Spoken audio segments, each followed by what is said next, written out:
Today's video is brought to you by Card Kingdom.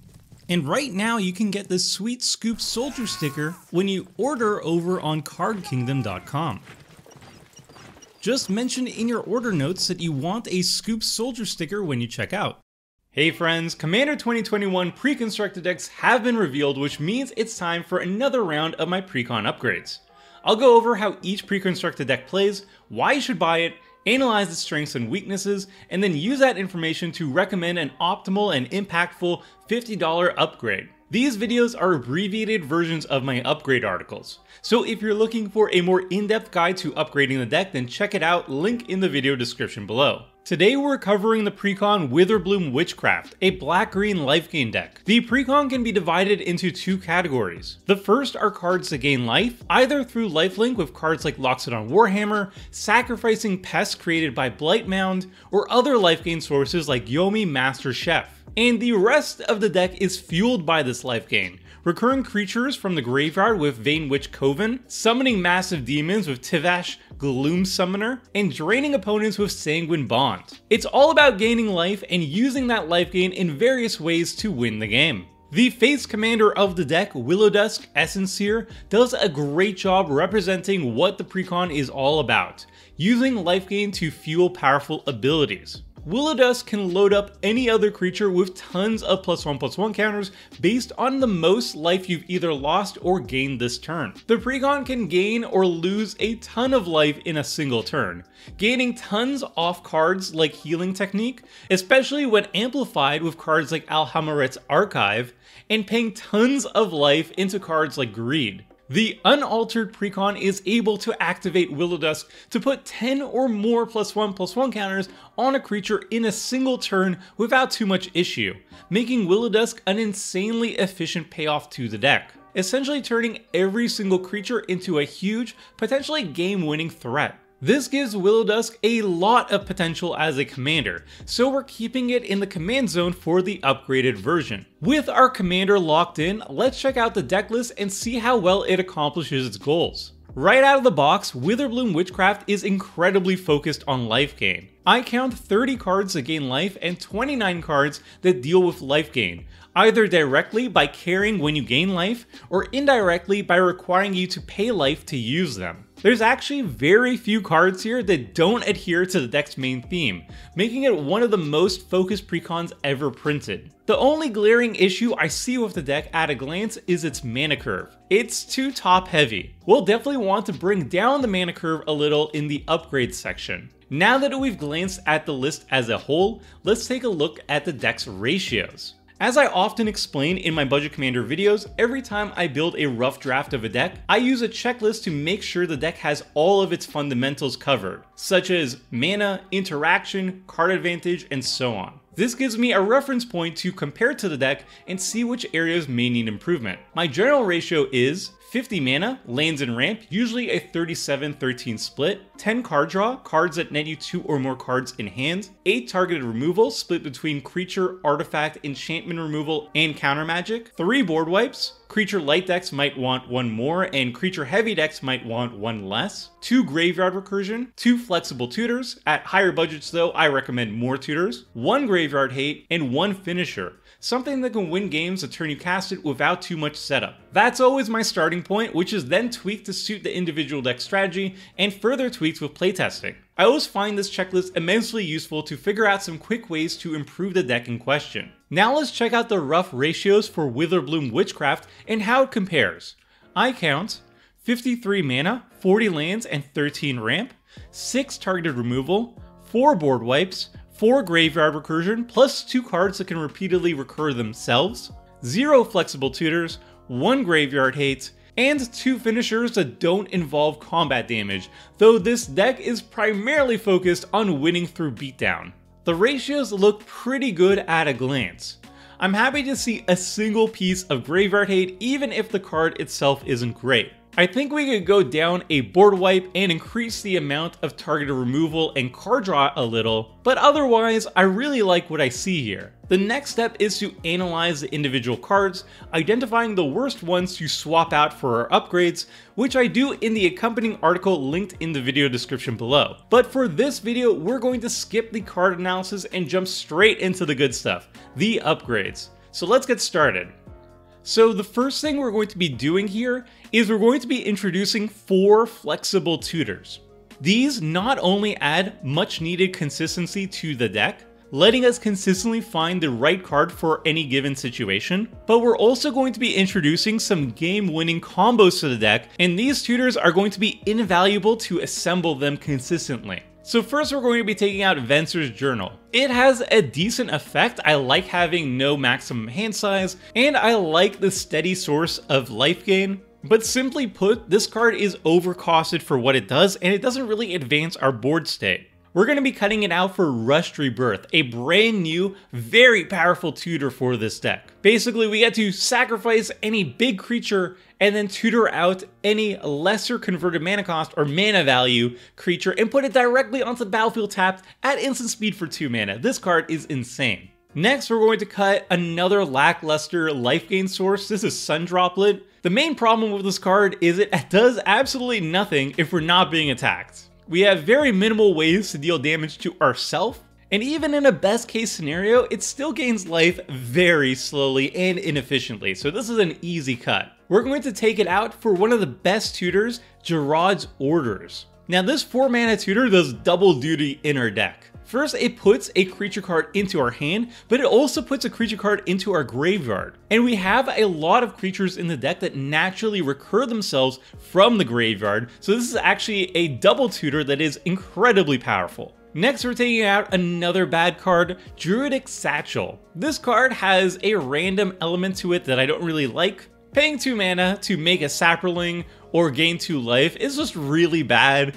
The land aspect, the ramp aspect of it is really powerful, but again, we don't have a lot of top deck manipulation in this deck, so being a bad activation 66% of the time makes this card a really bad card. We're going to be taking it out for Final Parting, another amazing flexible tutor in our deck.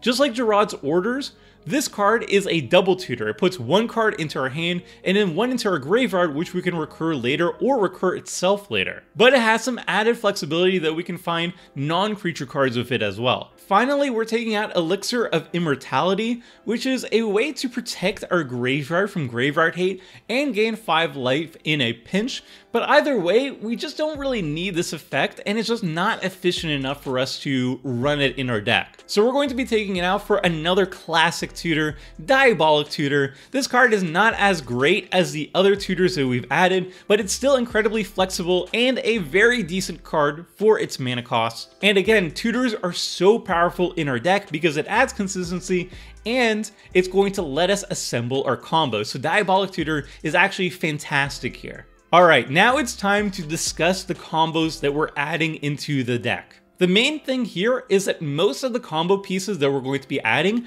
are individually very good in the deck alone, but when you assemble them together, they just win you the game. So the first card we're going to be adding is Staff of Domination. The primary purpose of this card is to untap our creatures that have powerful activated abilities like our commander Willowdusk. But if we assemble the right cards onto the battlefield, this can be a game-winning combo piece that lets us go infinite, drawing infinite cards and play out our entire deck. The way this combo works is we're going to be pairing up Staff of Domination with a mana dork that taps for 5 or more mana. And we're going to be doing this with 2 more additions to the deck, Morrowind the Nurturer or Viridian Joiner. Now both these mana dorks tap to add green mana equal to their power, which starts off as 1. However, with Willowdusk, we can easily pump that up to 5 or more power, so they're going to be tapping for 5 or more mana. Once they can tap for 5 or more mana, we can tap them, floating that mana, use 3 of that mana to untap the creature with Staff of Domination, then use 1 or more mana to untap the Staff of Domination, and repeat the process. And if we're making 5 or more mana, we're making infinite mana with this combo. And once we have infinite mana, We can then draw out our entire deck with Staff of Domination, gain infinite life with the staff as well, activate Willowdusk or any of our other creatures infinite times, and tap down all potential blockers. So we're basically killing everybody as soon as we make 5 or more mana with this infinite combo. So for the first piece of the combo, we're going to be taking out Honor Troll, which is nice in a Lifegain deck, but it's just really not necessary. And then for the second piece of the combo, Marwyn the Nurturer, we're going to be taking out Leyline Prowler, which again fits the theme. It's lifelink and it has Death Touch, so it's a good blocker. It can gain us life, but it's just mediocre at everything it does, so it's an easy cut as well. And then for the third piece of the combo, the Viridian Joiner, we're going to be taking out Nissa's Renewal. This ramp card is fairly costed. I mean, getting 3 lands for 6 mana is good, and we can use that 7 life gain in this deck as well, so there's synergy here. However, it just costs way too much mana, and we really want to bring down our deck's mana curve, so we're going to be taking out Nissa's Renewal for it. The next combo we're going to be adding is Ancestral Statue Infinite Loops. Now, if we pair up Ancestral Statue with Ezerut Channeler, which is a card in the Precon, as long as we've gained 4 or more life this turn, we can cast Ancestral Statue for free. So we cast the statue for free, it enters the battlefield, and then we can return itself back to our hand. So we can cast and bounce and replay the Ancestral Statue infinite times. Now, this combo doesn't win you the game by itself, but once you pair it with other cards, like another card we're going to be adding, Essence Warden, we're going to gain infinite life off this interaction every single time the Ancestral Statue enters the battlefield. We're going to gain 1 life off the Essence Warden, and we're going to do this infinite times to gain infinite life. And this deck has plenty of ways to turn our life gain into life drain, such as with Dina, also in this Precon. So we essentially gain infinite life and drain our opponents infinite times and win the game that way. So to add this combo to the deck, we're first going to be taking out Bloodthirsty Aerialist. This card can get big in a hurry, and it has evasion, so it can be a finisher in its own right. However, instead of killing 1 person each combat step, I'd much rather just drain out all opponents immediately and win the game right on the spot. And then we're going to be adding in Essence Warden, which is already fantastic in the deck all by itself. It's going to be gaining us a ton of life for just 1 mana. Super efficient, and also a combo piece. And we're going to be taking out for it Sangromancer. Sangromancer is a fantastic card, but it's especially good in decks that are all about wheeling to make our opponents discard, so we'll always be gaining a ton of life off it. But in this deck, it's more random, and it's up to chance how much life we're going to be gaining off it. So it's a good card, but Essence Warden is just so much better. So those are the combos that we've added to the deck, and now we're just going to be adding some straight powerhouse cards. First, we're going to be replacing Defiant Bloodlord with Vito, Thorn of the Dusk Rose. They're essentially the exact same effect, but Vito is just way more mana efficient than the Bloodlord, plus it has that activated ability to give all of our creatures lifelink, so even more utility out of Vito. So it's an easy swap. Next, we're going to be cutting Tivash Gloom Summoner, which is a cool card. It makes massive demons, and it's a good way to use all that life gain we're using, but it only happens during her end step, which makes it awkward with Willowdusk, since Willowdusk has to be activated at sorcerer speed. We're going to be replacing it with Unspeakable Symbol. This is another way to load up creatures with +1/+1 counters in a hurry, super mana efficient, and it's a great way to lower our own life total so that we can activate Willowdusk and really go crazy with both abilities. With Unspeakable Symbol and Willowdusk, we essentially can turn any of our creatures into a one-shotter without even trying. Next, we're going to be cutting Trudge Garden. This is a really cool gain life card, and the tokens are pretty sweet. However, it's just kind of mana hungry. And again, it's a great card, but we can simply do a little bit better. We're going to be adding instead Gerard Gorgari Lichlord, which is a big beater by itself. It can recur itself, which is also great, but its main usefulness is its activated ability, just sacrificing a creature to make each opponent lose life equal to its power. Willowdusk and Unspeakable Symbol and a bunch of other cards in our deck can turn our creatures massive, and then we can just quickly sacrifice them to draw and win the game off that. It gives the deck incredible amounts of reach. Next, we're cutting Ancient Craving, which is a very solid card draw spell, and the loss of life does fuel Willowdusk's ability. However, these days we can simply do better than Ancient Craving in our deck. So we're going to be replacing it with Bolas's Citadel. This is both card draw and a ramp card in a way. We're just going to have to lose a lot of life to use its ability. But that life loss is going to be amazing with Willowdusk, so we can basically just go through an X amount of cards off top of a library, essentially drawing them and casting them for free, which will then allow us to activate Willowdusk for silly amounts of counters.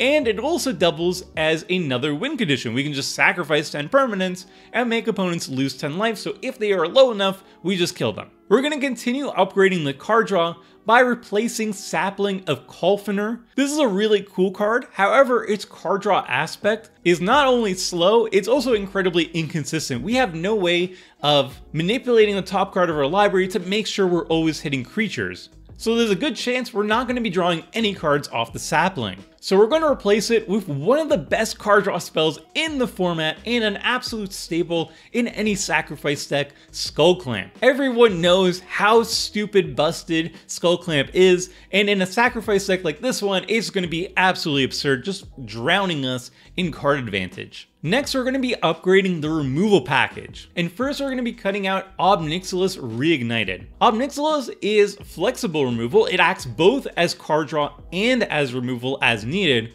However, it is kind of slow in both regards. And it's a planeswalker, so everybody's going to be attacking it, and it's going to be a hassle just to protect it. We're going to be taking it out for Triskelion. Now, by itself, Triskelion's not that exciting. It's a 6-mana 4/4 that can ping some stuff, but when you pair it up with Willowdusk, we can just load it up with +1/+1 counters and then machine gun down all opposing creatures repeatedly, or just go to the face and kill them right off the bat. Then we're going to cut out Taste of Death, which is a very thematic board wipe, but at 6 mana, we can simply do better. We're going to replace it for Plaguecrafter. Our deck has way more creature synergies. We have ways to tutor up Plaguecrafter when we need it, and recur it when we need it, and it's a creature itself, so when it dies, we get death triggers out of it. It just has way more synergies in this deck that makes it way superior than Taste of Death. Then we're cutting Deadly Tempest. This card doesn't really have any inherent synergies in this deck, and we already had 4 board wipes in the deck, and I really wanted to cut down to like 2. So we're taking out Deadly Tempest for another targeted removal spell, Shriekmaw.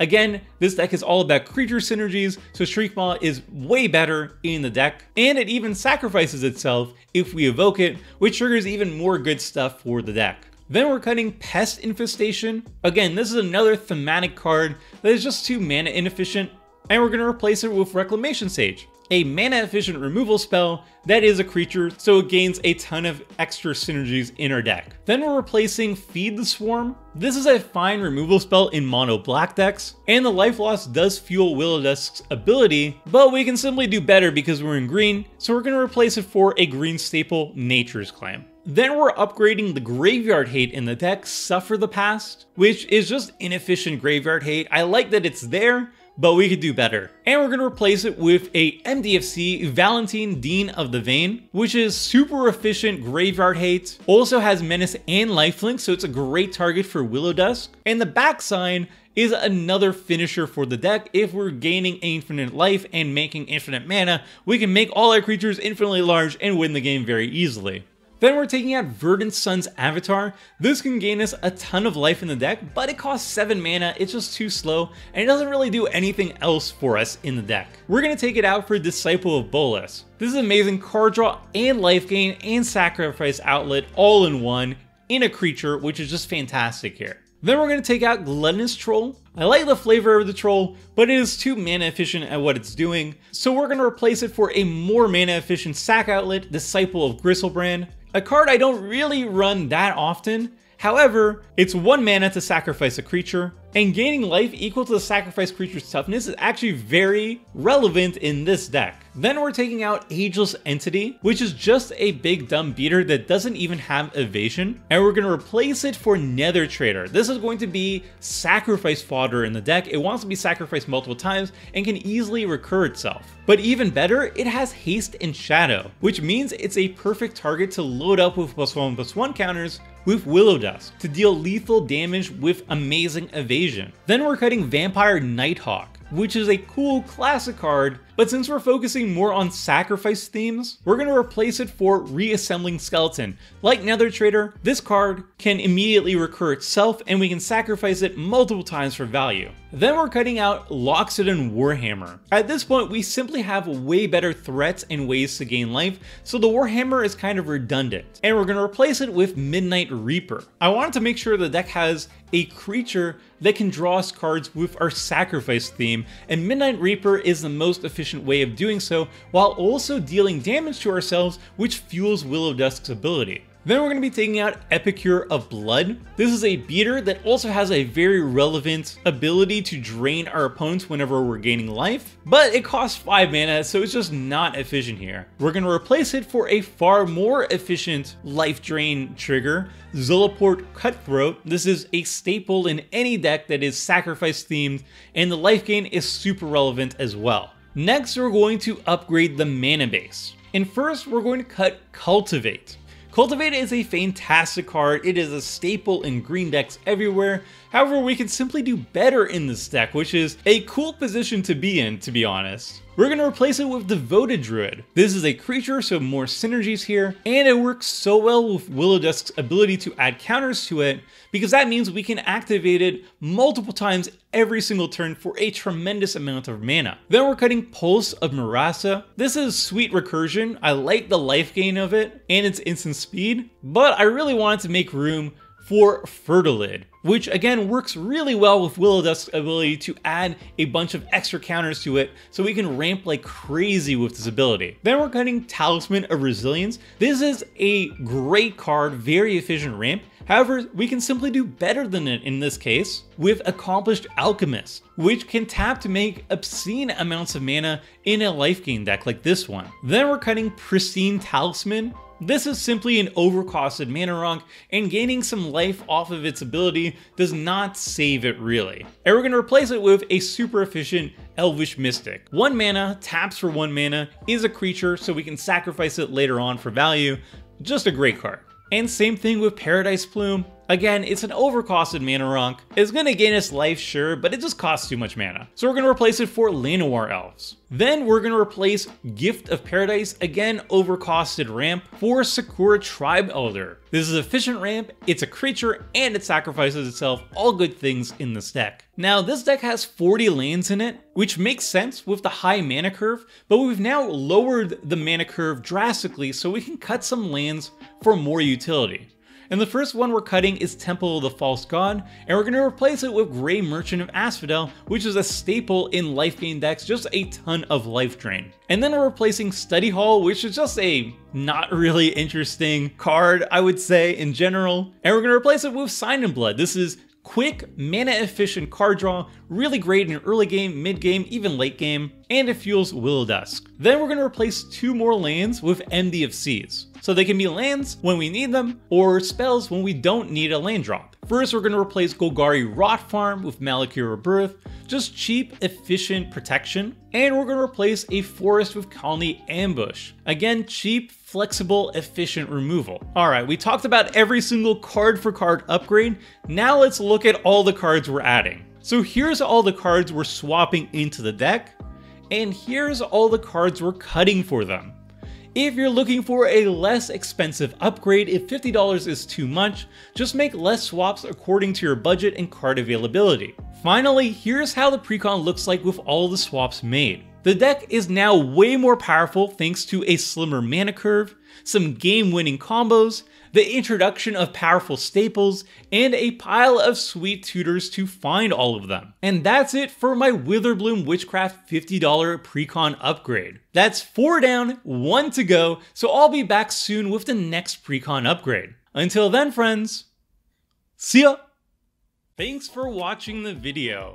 If you liked it, help us out by clicking the like button down below. And to keep up with the latest and greatest, make sure to click the subscribe button. And if you want to watch similar videos, click on the links appearing on screen right now.